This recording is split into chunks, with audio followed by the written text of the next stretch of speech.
안녕하십니까? 이번 영상은 경찰법의 법원과 경찰법의 효력과 관련하여 헌법과 지방자치법, 그리고 법령 등 공포에 관한 법률의 일부를 보겠습니다.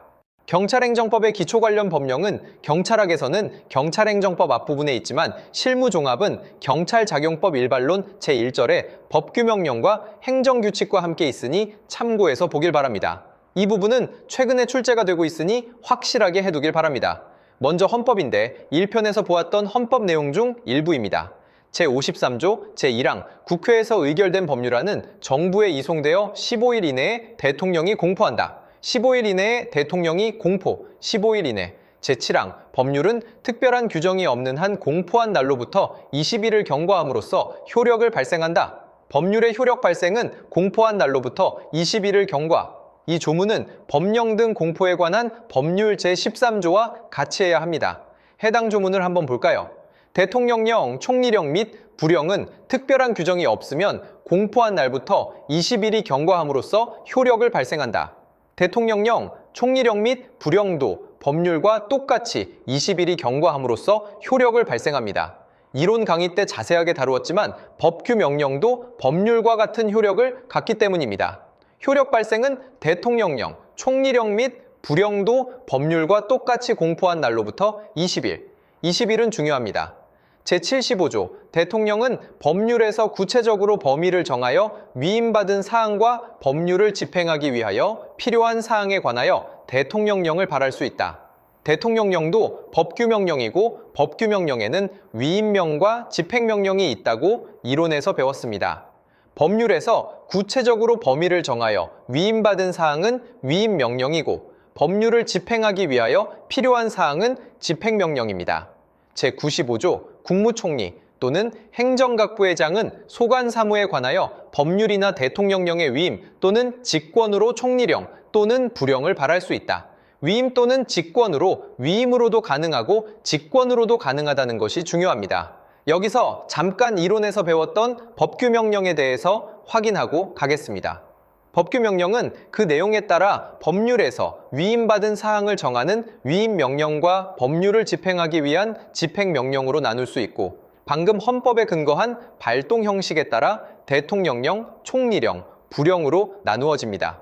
제75조에서 대통령은 법률에서 구체적으로 범위를 정하여 위임받은 사항이라고 되어 있었죠.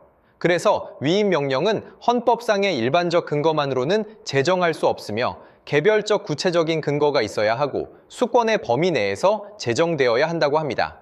반면에 집행명령은 법률의 근거 없이도 헌법상의 일반적 근거만으로 가능합니다.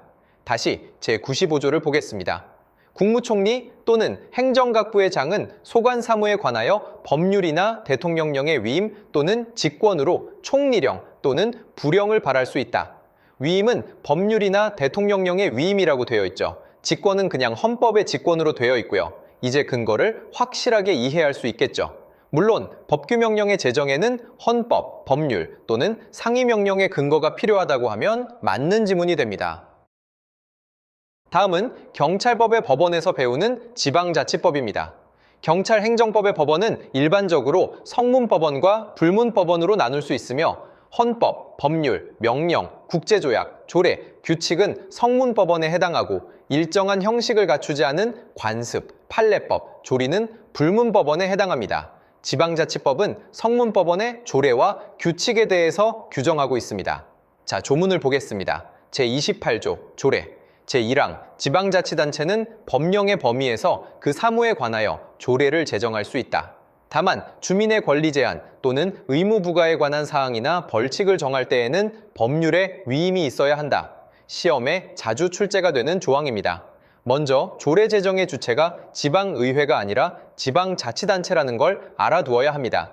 조례는 지방의회에서 의결하고 지방자치단체의 장이 공포를 합니다. 그래서 지방자치단체는 조례를 제정할 수 있다라고 규정되어 있습니다. 조례 제정은 법률의 범위가 아니라 법령의 범위라는 것, 그리고 권리 제한, 의무 부과, 벌칙 3가지 모두 법률에 위임이 있어야 한다는 것은 자주 출제가 되는 내용입니다.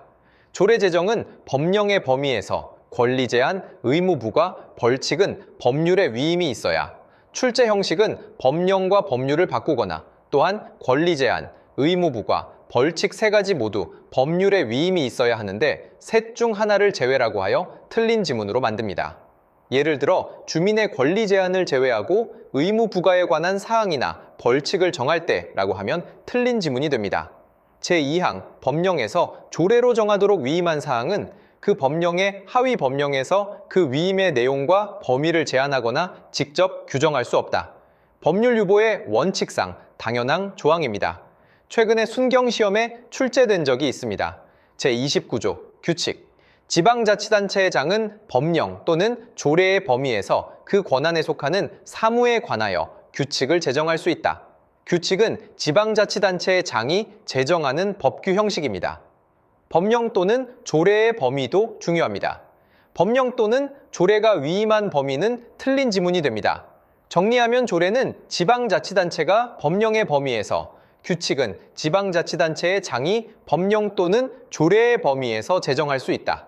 조례 중 주민의 권리 제한 또는 의무 부과에 관한 사항이나 벌칙을 정할 때에는 법률에 위임이 있어야 한다. 우리나라 법체계는 헌법을 최고 규범으로 하여 법률, 명령, 조례, 규칙 순으로 위계가 정해져 있으며 상위법 우선의 원칙에 따라 상위 규범을 위반할 수 없으므로 규칙은 법령 또는 조례의 범위에서 제정할 수 있습니다.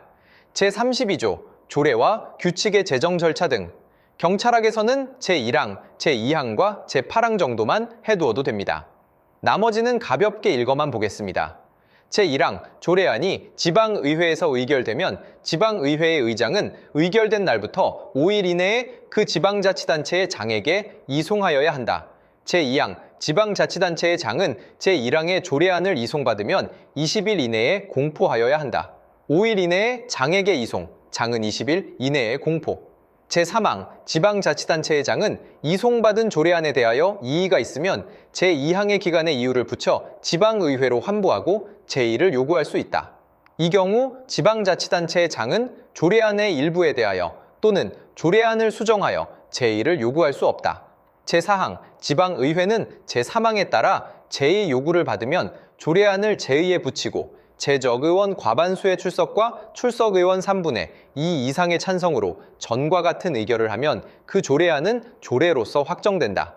제5항 지방자치단체의 장이 제2항의 기간에 공포하지 아니하거나 제의 요구를 하지 아니하더라도 그 조례안은 조례로서 확정된다. 제6항 지방자치단체의 장은 제4항 또는 제5항에 따라 확정된 조례를 지체 없이 공포하여야 한다. 이 경우 제5항에 따라 조례가 확정된 후 또는 제4항에 따라 확정된 조례가 지방자치단체의 장에게 이송된 후 5일 이내에 지방자치단체의 장이 공포하지 아니하면 지방의회의 의장이 공포한다.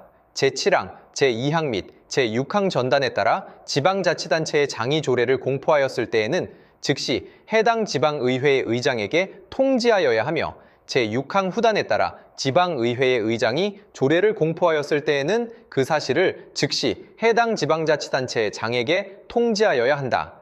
제8항 조례와 규칙은 특별한 규정이 없으면 공포한 날부터 20일이 지나면 효력을 발생한다.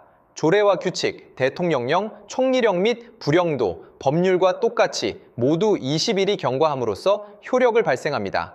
제34조 조례 위반에 대한 과태료 제1항 지방자치단체는 조례를 위반한 행위에 대하여 조례로서 1천만 원 이하의 과태료를 정할 수 있다. 간부시험에서 지방자치법은 기본권 보호를 위하여 조례에 의한 과태료의 부과를 금지하고 있다 라고 틀린 지문으로 출제가 된 적이 있습니다. 지방자치법은 조례로서 1천만 원 이하의 과태료를 정할 수 있습니다. 이어서 법령 등 공포에 관한 법률을 보겠습니다. 제11조 공포 및 공고의 절차 제4항 정도만 기억해 두면 될 겁니다. 제1항 헌법 개정, 법률, 조약, 대통령령, 총리령 및 부령의 공포와 헌법 개정안, 예산 및 예산 외 국고부담 계약의 공고는 관보에 게재함으로써 한다. 제2항 국회법상 국회의장의 법률 공포는 서울특별시에서 발행되는 둘 이상의 일간신문에 게재함으로써 한다. 제3항 제1항에 따른 관보는 종이로 발행되는 관보, 즉 종이관보와 전자적인 형태로 발행되는 관보, 즉 전자관보로 운영한다. 제4항 관보의 내용, 해석 및 적용 시기 등에 대하여 종이관보와 전자관보는 동일한 효력을 가진다. 제12조 공포일, 공고일, 제11조의 법령 등의 공포일 또는 공고일은 해당 법령 등을 게재한 관보 또는 신문이 발행된 날로 한다. 여기서 발행된 날이 언제인가가 문제가 되는데 통설과 판례는 최초 구독 가능 시설 입장입니다. 이는 관보가 서울의 중앙보급소에 도달하여 국민이 구독 가능한 상태에 놓인 최초의 시점으로 보는 견해입니다. 이론 강해할 때 자세히 다룹니다. 제13조 시행일, 시행일은 효력 발생일을 말하는 바, 법령은 공포일로부터 일정 기간이 경과한 후에 그 효력이 발생하므로 공포일이 그 기준일이 됩니다. 대통령령, 총리령 및 부령은 특별한 규정이 없으면 공포한 날부터 20일이 경과함으로써 효력을 발생한다. 이렇게 대통령령, 총리령 및 부령은 효력 발생 근거가 법령 등 공포에 관한 법률입니다. 법률은 헌법에 근거를 두고 있으니 꼭 비교해서 기억하길 바랍니다. 제13조의 이 법령의 시행 유예 기간, 국민의 권리 제한 또는 의무 부과와 직접 관련되는 법률, 대통령령, 총리령 및 부령은 긴급히 시행하여야 할 특별한 사유가 있는 경우를 제외하고는 공포일부터 적어도 30일이 경과한 날부터 시행되도록 하여야 한다. 국민의 권리 제한 또는 의무 부과와 직접 관련 있는 것은 법률, 대통령령, 총리령 및 부령, 모두 법령 등 공포에 관한 법률의 근거를 두고 30일이 경과한 날부터 시행합니다. 중요한 조문입니다. 자, 마지막으로 가장 중요한 법령의 효력 발생에 관한 기간의 숫자와 근거 규정을 정리하겠습니다. 법령의 효력 발생에 관해서는 기간의 숫자와 근거 규정이 무엇인지 반드시 암기해야 합니다. 조례와 규칙, 대통령령, 총리령 및 부령, 법률의 효력 발생 시기는 일반적인 경우 20일이 경과함으로써 효력이 발생합니다. 모두 효력 발생은 20일 경과로 같습니다. 그런데 근거는 다릅니다. 법률은 헌법에, 그리고 대통령령, 총리령 및 부령은 법령 등 공포에 관한 법률에, 조례와 규칙은 지방자치법에 따로 근거 규정이 있습니다. 비교하여 국민의 권리 제한 등과 관련이 있는 경우를 보면 국민의 권리 제한 등과 관련이 있는 경우 30일 경과는 법률, 대통령령, 총리령 및 부령이 법령 등 공포에 관한 법률에 규정되어 있습니다. 근거에서 법률을 꼭 기억해야 합니다. 20일은 헌법에, 30일은 법령 등 공포에 관한 법률에 따로 규정되어 있습니다. 여기까지가 경찰행정법의 기초 관련 법령에 관한 내용입니다. 다음 영상은 경찰조직법을 시작하겠습니다.